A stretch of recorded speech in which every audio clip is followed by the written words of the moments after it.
Hello, everybody. I'm back again. This is, Newsboy Audio and Speaker. Welcome to my hat. New hat I got, actually, so I really like that one. Show it off. Thank you. I do, too. It kind of was nice. I found it in the store down here, so nice and wool. Got myself these pair of KEF speakers to try for a little bit. Been listening to them a little bit.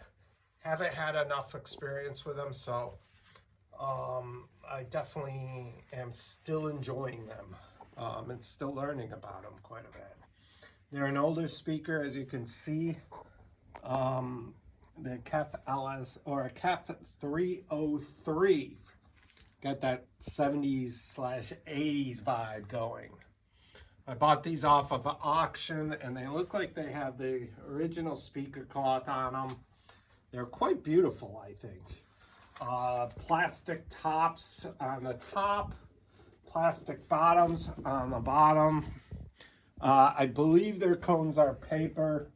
I have pulled it off. They use a single bolt on the bottom that holds them all together. You unscrew that, and the top and the bottom come off.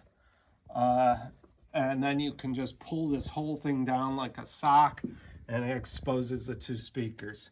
Up on top, you've got a cloth dome tweeter. I believe it's cloth or paper. And then you got a paper woofer down here. And one of the notes that I noticed is that when I originally tried them, they just didn't sound very good.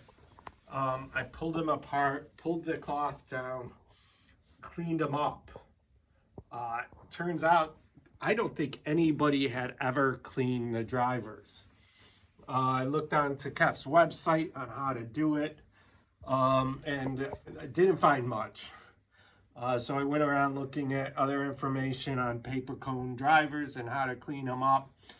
And basically, I was recommended take a very, very, very, very slightly damp cloth, something that you can squeeze out. Wipe down once with a damp cloth, once down with a white cloth, clean cloth. Repeat and repeat. And I was able to get a huge amount of the dust off. Part of the problem is that they have this like rubbery coating on them, so they're kind of getting a little sticky from that, from the years of use and not being cleaned. They've got a little cloth coating as well, a plastic coating on top of those. So they're not pure paper cone. They're a coated paper cone woofer. My initial impressions were a little light on the bass. Make great surround speakers and things like that. Would be definitely very nice if you had a woofer.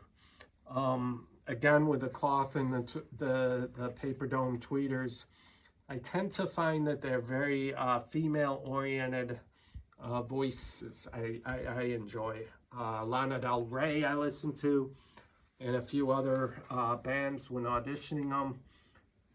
Female bands, Portishead, and a few others like that I really like. Definitely check them out.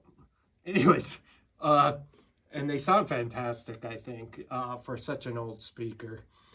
They can be had on the used market for cheap if you can find them. They're rather a little bit rare, but they sell between $50 and $100 on the used market if you can find them. These are sequentially serial numbered, and it says the KEF 303-2, type SP 1147. Anyways, they are 8-ohm speakers, I know. I don't know their wattage, their overall wattage. I'm not a loud listener, so I don't push them very much. I have them powered off of a D-amp, one of my high-end D-amps over there, that I have another review on my channel. And I powered them off briefly off of the tube amp. And both made them come alive very well. Good power, definitely works well with them. They got these stupid banana clips down here for speaker terminals, the lower costing speakers, you see that. Anyways, if you want a little attitude to your room, add a little bit of 70s flair, while also producing a good sound, these are really good, I would say. And you could really enjoy the vintage history of them and just kind of enjoy this hobby with them. So if you're looking for a nice pair of Kefs, older Kefs, these are recommended. And I believe that's everything. Thank you very much. Let me know what you guys think in the comments. And again, subscribe and like this channel. Thank you.